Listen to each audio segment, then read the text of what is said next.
25 अप्रैल 2015 नेपाल के इतिहास का सबसे काला दिन। दोपहर 11:56 पर धरती अचानक कांपने लगी। 7.8 तीव्रता का भूकंप, इतना शक्तिशाली कि उसका कंपन भारत, तिब्बत और बांग्लादेश तक महसूस किया गया। और सिर्फ कुछ सेकंड्स के अंदर ही सैकड़ों साल पुराने महल, ऐतिहासिक स्तूप, प्राचीन इमारतें सब मलबे में बदल गईं। 9000 से ज्यादा लोगों ने अपनी जान गंवाई। लगभग 80 से अधिक यूनेस्को हेरिटेज मंदिर और ऐतिहासिक संरचनाएं धराशायी हो गई। लेकिन इसी विनाश के बीच बागमती नदी के तट पर बसा पशुपतिनाथ मंदिर अडिग खड़ा रहा। मंदिर को एक खरोंच तक नहीं आई। तो आखिर ऐसी कौन सी शक्ति थी जिसने मंदिर को बचा लिया? क्या यह महादेव की लीला थी या मंदिर की अद्भुत संरचना? नेपाल की काठमांडू घाटी में बसा पशुपतिनाथ मंदिर हजारों सालों से अपने अंदर ऐसे रहस्य दबाए बैठा है जिन्हें जानकर आप भी चौंक जाएंगे। पशुपतिनाथ वह स्थान है जहां एक ओर 100 से भी अधिक शिवलिंग एक साथ दिखाई देते हैं और दूसरी ओर खुली चिताएं जलती हैं। और सबसे बड़ा सवाल, इस मंदिर के गर्भगृह में सिर्फ 4 ही पुजारी क्यों जा सकते हैं, वो भी भारत के कर्नाटक से आने वाले चुनिंदा भक्त? आखिर ऐसा कौन सा रहस्य है जिसे सिर्फ वही देख सकते हैं और बाकी दुनिया से छुपा कर रखा गया है? यहाँ का शिवलिंग शिव के बाकी लिंगों से बिल्कुल अलग है, क्योंकि यहाँ का शिवलिंग मुखलिंग है, यानी शिवलिंग के 4 चेहरे हैं जो चारों दिशाओं की ओर देखते हैं। लेकिन प्राचीन तांत्रिक ग्रंथों के अनुसार इसका एक 5वां चेहरा भी है जिसे कोई साधारण मनुष्य नहीं देख सकता। यह चेहरा केवल तांत्रिकों को दिखाई देता है। यहाँ की बागमती नदी को नेपाल की गंगा कहा जाता है। लोग मानते हैं कि इसके पवित्र जल में स्नान करने से व्यक्ति के जन्मों के पाप समाप्त हो जाते हैं। लेकिन क्यों इस नदी के किनारे होने वाले अंतिम संस्कार को मोक्ष का द्वार कहा गया है? और क्या वजह है कि यहाँ मरने को जीवन का सबसे बड़ा सौभाग्य माना जाता है? इतना ही नहीं, इस मंदिर के पास एक ऐसा दीपक भी है जो कहा जाता है कि सदियों से लगातार जल रहा है, न बुझे न कम हो। क्या यह सच है या केवल एक किंवदंती? और अगर सच है तो इसे जलाए कौन रखता है? और सबसे बड़ा रहस्य है काठमांडू का तांत्रिक संसार और साथ ही कुमारी देवी का रहस्य। नारदेवी मंदिर में आधी रात होने वाली गुप्त पूजा और कृतिमुख भैरव को दी जाने वाली 5 बलियां, क्या यह सब अपने अंदर कुछ गहरे राज छुपाए बैठे हैं? और फिर वह रहस्य जो भारत और नेपाल को जोड़ता है। क्यों कहा जाता है कि केदारनाथ में शिव की पीठ है और पशुपतिनाथ में शिव का मुख? क्या सच में दोनों मंदिरों के बीच कोई ऊर्जात्मक संबंध है? और वह कौन सी कहानी है जो इस कड़ी को जन्म देती है? और सबसे महत्वपूर्ण बात, भारत से नेपाल पहुंचकर इस मंदिर तक आना जितना आसान लगता है उतना है नहीं। भीड़, सीमाएं, कागजात, रास्ते और काठमांडू की जटिल पहाड़ी पहुंच। क्या आपको पता है कि हर साल हजारों तीर्थयात्री यहाँ आने की कोशिश करते हैं, पर वापस लौटते समय कहते हैं हम तैयार ही नहीं थे? तो आज की इस वीडियो में हम आपको यह भी बताएंगे कि आप पशुपतिनाथ के दर्शन कैसे कर सकते हैं। तो चलिए हम इन सभी सवालों के जवाब तलाशते हैं और एक एक कर रहस्यों से पर्दा उठाते हैं, क्योंकि यह सिर्फ एक मंदिर की कहानी नहीं बल्कि एक ऐसा रहस्य है जो धर्म, इतिहास, विज्ञान और अध्यात्म चारों को चुनौती देता है। और वीडियो को अंत तक जरूर देखें, क्योंकि अंत तक देखने पर ही समझ आएगा कि क्यों लोग कहते हैं पशुपतिनाथ को नहीं देखा जाता, उसे अनुभव किया जाता है। तो आइए शुरू करते हैं एक ऐसी यात्रा जो आपकी आस्था को हिलाकर रख देगी। लेकिन उससे पहले अगर आपको वीडियो अच्छी लग रही है तो इसे लाइक जरूर करें और कमेंट में लिखें हर हर महादेव। नेपाल की काठमांडू घाटी, जहां कभी पूरा इलाका एक विशाल सरोवर था और कहा जाता है कि उस गहरे जल में केवल नाग ही बसते थे। आज वहीं बागमती नदी के किनारे एक ऐसा मंदिर खड़ा है जो हजारों सालों से मौत और मोक्ष, तंत्र और तप, इतिहास और रहस्य सबका साक्षी बना हुआ है।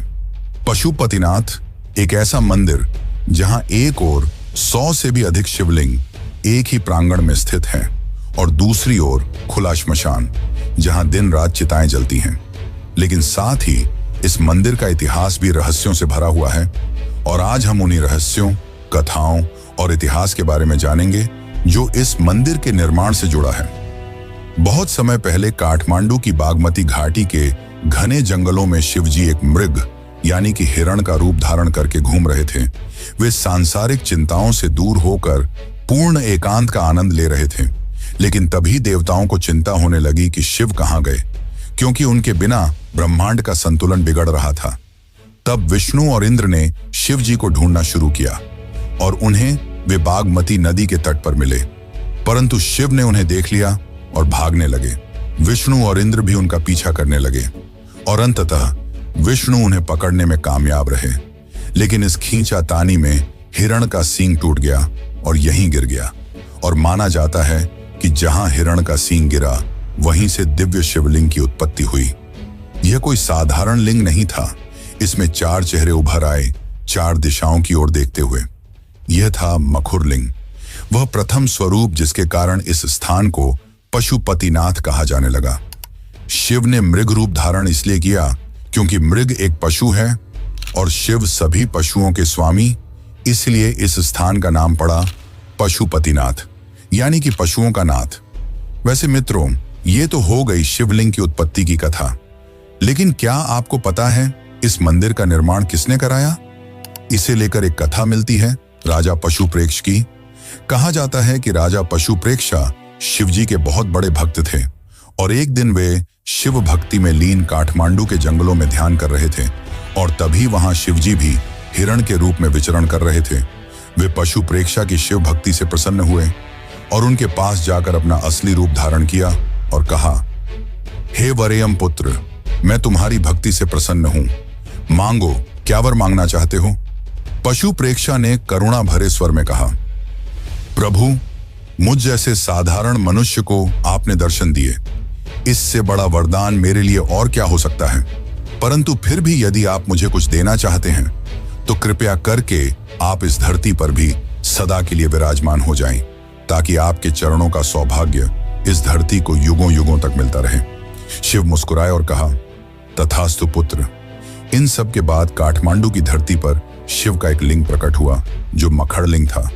4 दिशाएं, 4 तत्व, 4 पुरुषार्थ, धर्म, अर्थ, काम, मोक्ष और ऊपर की ओर अदृश्य 5वां मुख, ब्रह्म स्वरूप। राजा समझ गए कि यह शिव का वही स्वरूप है जो ब्रह्मांड के संतुलन का प्रतीक है। उन्होंने उसी समय संकल्प लिया कि इस स्थल पर एक भव्य मंदिर बनाया जाएगा और वहीं से शुरू हुआ पशुपतिनाथ मंदिर की स्थापना का वास्तविक अध्याय। लेकिन यह अध्याय यहीं समाप्त नहीं होता, इसके निर्माण का असली अध्याय तो अब शुरू होगा। असली इतिहास, असली रहस्य। तो चलिए जानते हैं इसके निर्माण का इतिहास। माना जाता है कि मंदिर का पहला निर्माण राजा पशुप्रेक्षा ने करवाया, परंतु हमें इसका सबसे पहला लिखित इतिहास लगभग 400 ईसा पूर्व मिलता है। यह वह समय था जब आज का नेपाल छोटे छोटे जनजातीय गणों और प्राचीन राज्यों में विभाजित था और बागमती नदी के किनारे तांत्रिक साधना तथा शिव पूजा दोनों एक साथ विकसित हो रहे थे। 6वीं 7वीं सदी में लिच्छवी वंश का उदय हुआ, जो नेपाल के सबसे समृद्ध और सांस्कृतिक रूप से उन्नत राजवंशों में से एक माना जाता है। इन्हीं लिच्छवी राजाओं ने पहली बार पशुपतिनाथ मंदिर के चारों ओर एक व्यवस्थित संरचना बनवाई। लकड़ी के स्तंभ, पत्थर की गहन नक्काशी और बागमती के तट पर विस्तृत प्रांगण। उनके अभिलेख बताते हैं कि पशुपतिनाथ को राष्ट्र का आध्यात्मिक हृदय घोषित किया गया था। इसके कई शताब्दियों बाद जब नेपाल में मल्ल वंश सत्ता में आया, तब पशुपतिनाथ ने एक नया स्वर्णिम युग देखा। मल्ल राजाओं ने मंदिर को केवल पूजा स्थल नहीं बल्कि सांस्कृतिक और धार्मिक केंद्र के रूप में विकसित किया। इन्हीं के काल में महाआरती, बागमती घाट का विस्तार और तांत्रिक स्थलों की औपचारिक स्थापना की गई। मल्ल वास्तुकला की पहचान पगोड़ा शैली के दोहरे छत वाले मंदिर पहली बार यहीं दिखाई दिए। मंदिर का ऊपरी भाग लकड़ी पर आधारित था, जबकि आधार पत्थर का, जिससे यह प्राकृतिक आपदाओं में भी सुरक्षित रहता था। पर मंदिर ने सबसे बड़ा परिवर्तन 1692 ईस्वी में देखा, जब इसके व्यापक पुनर्निर्माण और संरक्षण का अंतिम बड़ा कार्य किया गया। यह वह काल था जब राजाओं ने मंदिर को आधिकारिक शाही संरक्षण दिया। सोने का शिखर, मोटी दीवारें, मजबूत भूमि आधार और गर्भगृह की सुरक्षा के विशेष उपाय इसी समय किए गए। इसके बाद सदियों तक मंदिर उसी रूप में खड़ा रहा, समय, मौसम और आक्रमणों के बावजूद। और फिर 1979 में एक ऐतिहासिक क्षण आया जब यूनेस्को ने पशुपतिनाथ को विश्व धरोहर स्थल घोषित किया। यह केवल सम्मान नहीं बल्कि दुनिया का स्वीकार था कि यह मंदिर आध्यात्मिकता, वास्तुकला और इतिहास तीनों का अमूल्य संगम है। तो यह था मित्रों मंदिर का संपूर्ण इतिहास। पर यह मंदिर अपने इतिहास के कारण नहीं बल्कि अपने रहस्यों के कारण ज्यादा प्रसिद्ध है। यहाँ मौजूद 4 मुख वाले शिवलिंग का रहस्य, कर्नाटक के 4 पुजारियों का रहस्य, दिव्य ज्योति का रहस्य और भी कई सारे चौंकाने वाले रहस्य। तो चलिए उन रहस्यों को जानते हैं जो आपको चौंका कर रख देंगे। लेकिन उससे पहले अगर आपको वीडियो अच्छी लग रही है तो इसे एक लाइक जरूर करें। पशुपतिनाथ मंदिर का सबसे अनोखा और सबसे रहस्यमय भाग है मखुरलिंग, वह दिव्य शिवलिंग जिसमें 4 दिशाओं की ओर 4 चेहरे उभरे हुए हैं। माना जाता है कि यह शिवलिंग मनुष्य की संपूर्ण आध्यात्मिक यात्रा का मार्ग दिखाता है। पश्चिम की ओर उन्मुख सदियों जात, जो काम, इच्छाओं, भावनाओं और जीवन की पहली प्यास का प्रतीक है। यह चेहरा बताता है कि हर जीव इच्छा से जन्म लेता है और इच्छाएं ही प्रथम गति हैं, पर इन्हें नियंत्रित करना ही पहला ज्ञान है। पूर्व दिशा का तत्पुरुष, धर्म का प्रतीक। यह वह चेहरा है जो हमें बताता है कि जीवन की नींव धर्म है, कर्तव्य, सत्य और संतुलन। दक्षिण दिशा का अघोर, अर्थ का प्रतिनिधि। संसार की आवश्यकताएं, धन, साधन, जीविका सब अघोर के अंतर्गत आते हैं। यह चेहरा सिखाता है कि अर्थ का संचय पाप नहीं परंतु लालसा में डूब जाना विनाश का आरंभ है। उत्तर दिशा में स्थित वामदेव, मोक्ष का द्वार। यही वह चेहरा है जिसमें शिव का सबसे कोमल, सबसे कृपालु स्वरूप दिखाई देता है। यह मुख बताता है कि जीवन का अंतिम लक्ष्य न धन है न काम, बल्कि जन्म और मृत्यु के चक्र से मुक्त होना है। यही 4 मुख मिलकर 4 पुरुषार्थ बनाते हैं, धर्म, अर्थ, काम और मोक्ष। लेकिन इन 4 मुखों के पीछे एक 5वां रहस्य छुपा है। यह मुख दिखाई नहीं देता, न किसी मूर्ति में उकेरा है। यह 5वां मुख है ईशान, जिसे तांत्रिक ग्रंथों में कालाग्नि रुद्र कहा गया है। माना जाता है कि यह केवल उन साधकों को दिखाई देता है जो उन्नत तंत्र ज्ञान, मंत्र साधना और गहन तप के मार्ग पर आगे बढ़ चुके हों। कुछ साधकों का कहना है कि अमावस्या की रात मंदिर के भीतर से एक तेज प्रकाश प्रकट होता है और वही 5वां मुख है। लेकिन आम इंसानों के लिए तो यहाँ केवल शिव के 4 मुख हैं और इन्हीं 4 मुख की पूजा के लिए विशेष कर्नाटक के 4 भट्ट पुजारियों को नियुक्त किया जाता है। माना जाता है कि इस शिवलिंग की पूजा केवल वही कर सकते हैं जिसके भीतर तप, त्याग और वंशगत पवित्रता का अंश हो, और इसलिए विशेष दक्षिण भारत के ब्राह्मण भट्टों द्वारा ही यह पूजा की जाती है, क्योंकि माना जाता है कि इन पुजारियों की वंशावली में पीढ़ियों से कठोर वैदिक शिक्षा, तांत्रिक ज्ञान और शैवागम सिद्धांतों का अध्ययन चलता आ रहा है। दूसरा, इससे भी बड़ा रहस्य तो यह है कि मंदिर में मौजूद शिवलिंग को इन 4 पुजारियों के अलावा किसी और को छूने की अनुमति नहीं है। माना जाता है कि इसकी ऊर्जा इतनी ज्यादा है कि कोई आम इंसान इसे सहन नहीं कर सकता। इसी कारण केवल यही 4 पुजारी यहाँ पूजा करते हैं।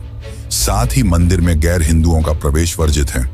वैसे यहाँ एक और चीज है जो लोगों को प्रभावित करती है, वह है दिव्य ज्योति। मंदिर के गर्भगृह से थोड़ी दूर पर एक छोटी सी जगह है जहां न तो कोई बड़ी इमारत है और न ही कोई मंदिर, बस एक छोटा सा कक्ष जिसके भीतर दशकों से एक ज्योति जलती आ रही है, जिसे अखंड ज्योति कहा जाता है।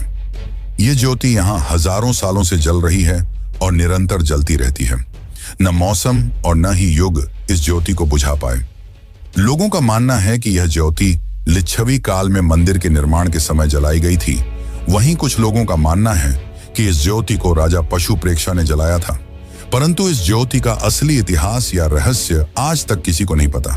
वैसे मित्रों, पशुपतिनाथ के इतने सारे रहस्यों को जानकर आपका भी पशुपतिनाथ के दर्शन करने का मन जरूर कर रहा होगा। तो हम आपको ले चलेंगे इसके दर्शन के लिए, बताएंगे शुरू से लेकर अंत तक की प्रक्रिया।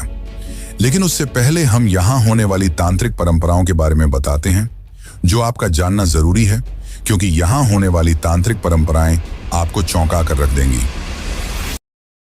काठमांडू, हिमालय की गोद में बसा एक ऐसा शहर जिसमें जितना आस्था का प्रकाश है, उतनी ही गहराई में छाया का अंधकार भी मौजूद है। जहां मंदिरों की घंटियां बजती हैं, वहीं गुप्त कक्षों में प्राचीन तांत्रिक अनुष्ठान भी होते हैं। और इस संपूर्ण रहस्यमय संसार का केंद्र पशुपतिनाथ।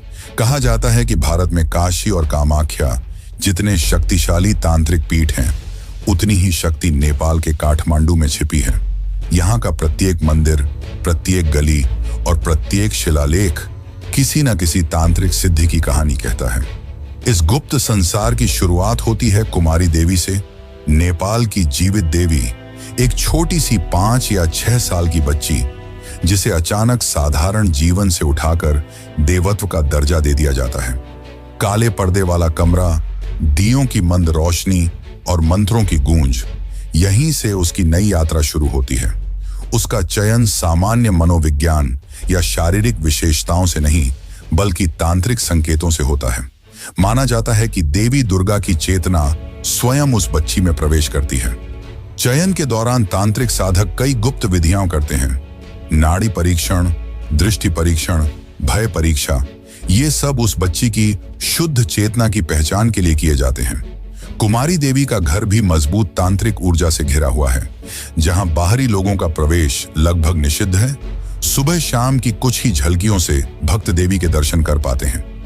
कहते हैं 2015 के भूकंप में पूरा काठमांडू हिल गया था, परंतु कुमारी देवी के घर में एक दरार तक नहीं आई। पर काठमांडू का तांत्रिक संसार यही नहीं रुकता। इससे भी गहरे रहस्य छिपे हैं नरदेवी मंदिर में, जो देवी श्वेता काली को समर्पित है। यह मंदिर आम पर्यटक नहीं देखते, क्योंकि इसकी वास्तविक शक्ति आधी रात को शुरू होती है। स्थानीय कथाओं में वर्णन मिलता है कि एक बार पटना के राजा ने शिकार के दौरान जंगल में शरण लेने के लिए एक पेड़ के भीतर छिपी गुफा का सहारा लिया। वहां उन्हें एक अत्यंत तेजस्वी स्त्री दिव्य रूप श्वेता काली का साक्षात्कार हुआ। उन्होंने राजा से कहा, भय मत करो, मैं तुम्हारी रक्षा करने आई हूं। और वह वहीं विलीन हो गई। कहा जाता है कि उसी राजा ने बाद में उसी जमीन पर नरदेवी मंदिर की स्थापना की, जो आज तांत्रिक साधना का केंद्रीय स्थल माना जाता है। तांत्रिक ग्रंथों के अनुसार काठमांडू में कई ऐसे स्थान हैं जहां आज भी बलिदान की पुरानी परंपराएं जीवित हैं। सबसे प्रसिद्ध है कीर्तिमुख भैरव का मंदिर। यहां वर्ष में एक बार विशेष पूर्णिमा की रात 5 प्रकार की बलियां दी जाती हैं, जिसे पंच बलि कहा जाता है। यह मान्यता है कि कीर्तिमुख भैरव ब्रह्मांड की काल चक्र ऊर्जा का स्वामी है, जो जन्म, मृत्यु और पुनर्जन्म के नियमों को नियंत्रित करता है। बलिदान देने वाले लोग भय, मोह और बंधन त्याग कर मृत्यु को मात देने की कामना करते हैं। यही कारण है कि काठमांडू को तंत्र का हिमालयी त्रिकोण कहा जाता है। कामाख्या, काशी और काठमांडू मिलकर एक त्रिकोण बनाते हैं, और प्रत्येक स्थान की शक्ति दूसरी 2 जगहों को प्रभावित करती है। और इस पूरे शक्ति वलय का सबसे महत्वपूर्ण केंद्र है पशुपतिनाथ, क्योंकि तांत्रिक मान्यता कहती है जहां मृत्यु का वास हो, वहीं मुक्ति का द्वार खुलता है। और पशुपतिनाथ में मृत्यु और जीवन दोनों एक ही प्रांगण में उपस्थित हैं।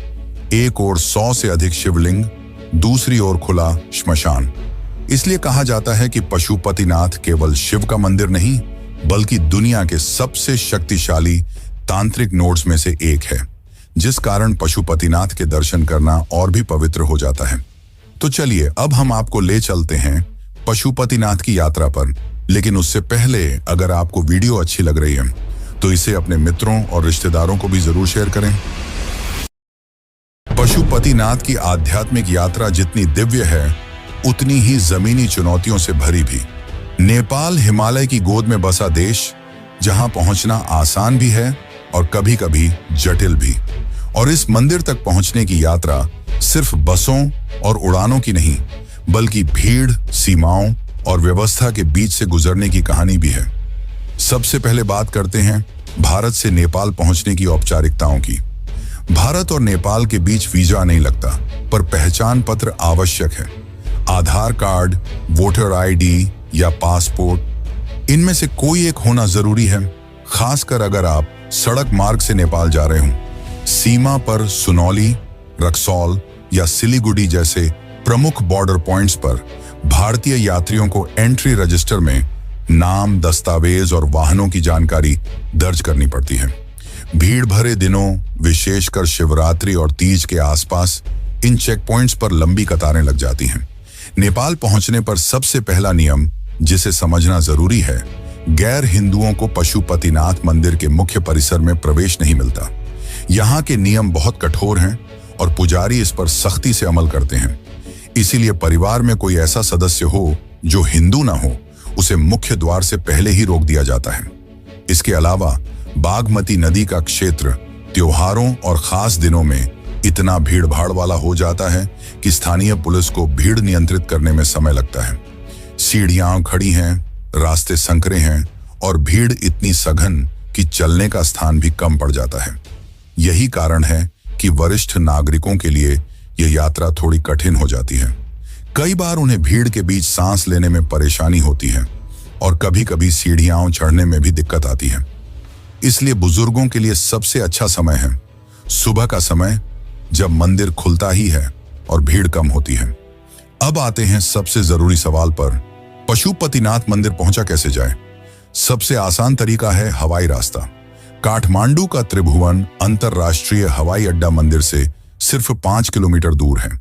हवाई अड्डे से टैक्सी या राइड शेयरिंग से 10 से 15 मिनट में सीधे मंदिर परिसर तक पहुंचा जा सकता है। यही कारण है कि कई भारतीय यात्री हवाई मार्ग को सबसे सुविधाजनक मानते हैं। लेकिन अगर आप सड़क से जाना चाहते हैं तो बॉर्डर क्रॉस करना पड़ेगा। भारत से सड़क मार्ग पर 3 सबसे लोकप्रिय बॉर्डर हैं। पहला सुनौली, दूसरा बन्नू, तीसरा अमृतसर। भैरहवा फिर काठमांडू, दूसरा रक्सौल, बीरगंज फिर काठमांडू और तीसरा सिलीगुड़ी, काकरभिट्टा फिर काठमांडू।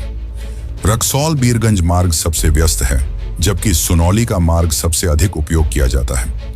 हालांकि सड़क यात्रा खूबसूरत है, पर पर्वतीय मोड़ों और ट्रैफिक के कारण लंबी भी हो सकती है। काठमांडू पहुंचने के बाद शहर में टैक्सी सबसे आसान साधन है, पर भीड़भाड़ के कारण कई बार आपको ई रिक्शा, छोटी टैक्सियां या कभी-कभी पैदल संकरी गलियों से होकर गुजरना पड़ता है। मंदिर का क्षेत्र पुराना है, इसलिए सीधी चौड़ी सड़कें बहुत कम हैं। अब आप पशुपतिनाथ जाने के लिए बिल्कुल तैयार हैं और इसी के साथ हमारी यात्रा का भी अंत होता है।